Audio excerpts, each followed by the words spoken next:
नमस्कार, आप देख रहे हैं आप दी टुडे और मैं हूं आपके साथ वैशाली। आइए रुक करते हैं आज की खास खबर पर। झांसी में विश्व हिंदू परिषद के अंतर्राष्ट्रीय महासचिव संगठन मिलिंद परांडे ने पत्रकार वार्ता आयोजित कर कहा कि किसी भी धर्म के धार्मिक स्थल सरकार के अधिकार में नहीं है, लेकिन हिंदू मंदिरों पर सरकार का नियंत्रण है। इसके लिए हमने कानून का प्रारूप बनाया है, जिसे सांसदों और प्रदेशों के मुख्यमंत्रियों को दिया जा रहा है। साथ ही उन्होंने कहा कि हिंदुओं को भविष्य में बचे रहना है तो उन्हें कम से कम 2 बच्चे पैदा करने ही होंगे। भारत में बांग्लादेशी स्लीपर सेल सक्रिय है। सर्किट हाउस में पत्रकारों से बात कर रहे वीएचपी नेता ने कहा कि हम चाहते हैं कि हिंदू मंदिर समाज सेवा और हिंदुओं के हितों के लिए काम करे, साथ ही इन मंदिरों को सरकार से मुक्त कराए ताकि इन मंदिरों में आने वाला पैसा केवल हिंदुओं के लिए खर्च किया जा सके। उन्होंने कहा कि आज देश के कई राज्यों में हिंदुओं की जनसंख्या घटती जा रही है। बोले कि यदि हिंदुओं की आबादी कम होती जाएगी तो उनका अस्तित्व खतरे में आएगा, इसलिए हर एक हिंदू परिवार को 2 बच्चे पैदा करने होंगे। बोले हम देश भर में अभी 20,000 युवक युवतियों को राष्ट्र प्रेम, देशभक्ति और संस्कृति से जोड़ने के लिए प्रशिक्षण शिविर चला रहे हैं। का भी बहुत बड़ा परिणाम यह है कि जैसे जैसे हिंदू अस्मिता का जागरण हो रहा है, हिंदू समाज के अंदर के ये दोष कम हो रहे हैं और भी काम करना चाहिए। विश्व हिंदू परिषद भी उसके लिए काम कर रही है। इस विषय में राजनीतिक दल जितने कम पड़ेंगे उतना ये समस्या जल्दी सुलझ जाएगा।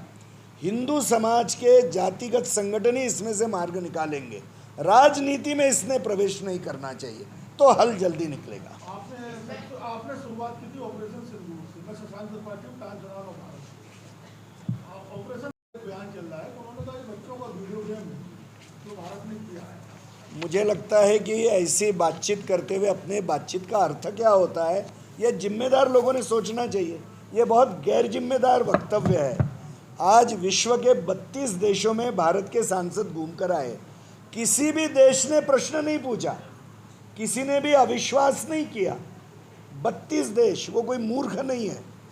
दूसरी बात, जब हम ऐसी बात करते हैं, हम अपनी सेना का अपमान कर रहे हैं, हम अपने सैनिकों का, उनके बलिदानों का, उनके पराक्रम का आक्रमण कर रहे हैं। मुस्लिम तुष्टीकरण के लिए और केवल अल्पमत के लोगों के तुष्टीकरण के लिए देश विरोधी बयानबाजी नहीं। इन मंदिरों में जो ट्रस्टी बाद में बनाए जाएंगे उसमें कोई भी राजनीतिक व्यक्ति नहीं रहेगा, और यदि एक व्यक्ति वहाँ पर है तो उसका दूसरा रिश्तेदार भी वहाँ पर नहीं रहेगा।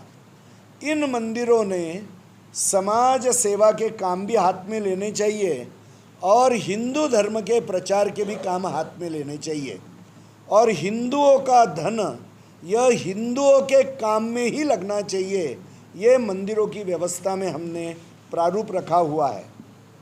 तो इसका पहला कार्यक्रम विजयवाड़ा में 5 जनवरी को हो गया। लगभग 3 लाख से ज़्यादा लोग 6,000 गाँवों से आंध्र प्रदेश में एकत्र आए और वहाँ के माननीय मुख्यमंत्री जी श्री चंद्रबाबू नायडू जी को मिलकर ये कानून का प्रारूप हमने उनको दिया है।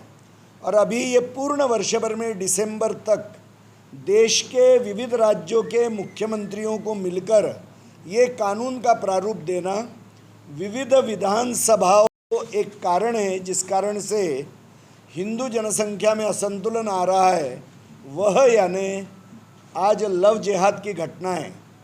2023 में संसद में जो प्रश्न पूछा गया था जुलाई माह में कि भारत में कितनी महिलाएं मिसिंग हो गई है, तो संसद में ये उत्तर दिया गया था कि 2023 के 2.5 वर्ष पहले 13 लाख महिलाएं ये भारत में मिसिंग हो गई है।